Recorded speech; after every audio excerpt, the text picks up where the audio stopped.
Pemerintah telah menginisiasi lahirnya Undang-Undang Cipta Kerja yang mempermudah masuknya investor. Dengan adanya investasi yang masuk, maka program pembangunan akan bisa berjalan dan membuat lapangan kerja baru. Pemerintah berusaha keras agar negara terselamatkan dari resesi dan krisis ekonomi akibat serangan pandemi. Memang gara-gara corona semua sektor jadi kacau balau, terutama ekonomi. Turunnya daya beli masyarakat membuat sektor finansial jadi menurun juga. Untuk menyelamatkan keadaan ini, maka pemerintah membuat Undang-Undang Cipta Kerja pada akhir tahun 2020 lalu. Pada undang-undang ini ada sektor investasi dan kemudahan berusaha yang akan memudahkan para investor untuk masuk ke Indonesia. Sehingga proyek-proyek infrastruktur akan berjalan dengan lancar tanpa harus menambah hutang negara. Sri Adiningsih, ekonom senior UGM menyatakan bahwa Undang-Undang Cipta Kerja memang red carpet bagi para investor untuk dunia usaha Indonesia. Termasuk pula aturan turunannya, namun dengan syarat kebijakan fiskal tidak membuat menjadi berat. Reformasi perpajakan diharap membuat semua jadi lebih baik.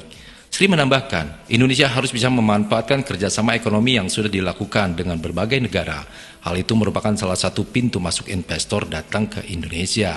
Dalam artian, sebenarnya sudah banyak penanam modal asing yang masuk ke negeri kita, dan langkah mereka makin dimudahkan dengan aturan-aturan dalam Undang-Undang Cipta Kerja. Kerjasama ekonomi memang sudah terjalin antara Indonesia dengan negara lain. Seperti RRC, mereka bahkan menyiapkan dana hingga 20 triliun rupiah untuk membangun pabrik furniture. Kerjasama ini jelas menguntungkan karena akan menambah lowongan kerja baru. Apalagi banyak WNI yang kehilangan pekerjaan di masa pandemi, sehingga mereka bisa melamar kerja di sana. Selain itu, Swiss dan Singapura juga akan menambah investasinya di Indonesia. Penyebabnya, karena di negeri kita adalah banyak potensi SDA yang bisa digali, dan SDM-nya juga berkualitas tinggi, sehingga akan tercapai kerjasama yang saling menguntungkan.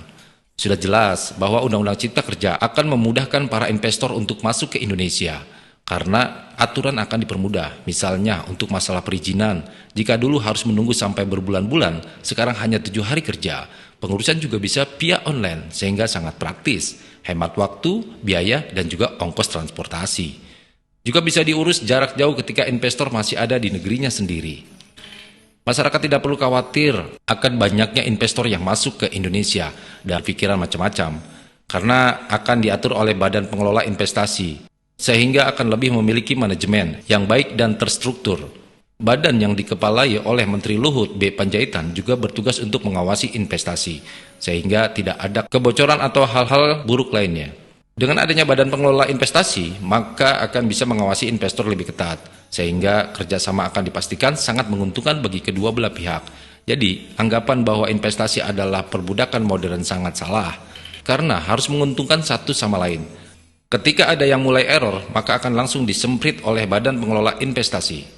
Undang-Undang Cipta Kerja sengaja didesain pemerintah untuk mempermudah masuknya investor ke Indonesia.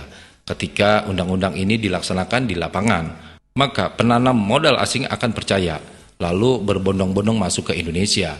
Sehingga proyek baru akan berjalan dengan lancar dan membuka banyak lowongan kerja bagi warga sipil di negeri ini.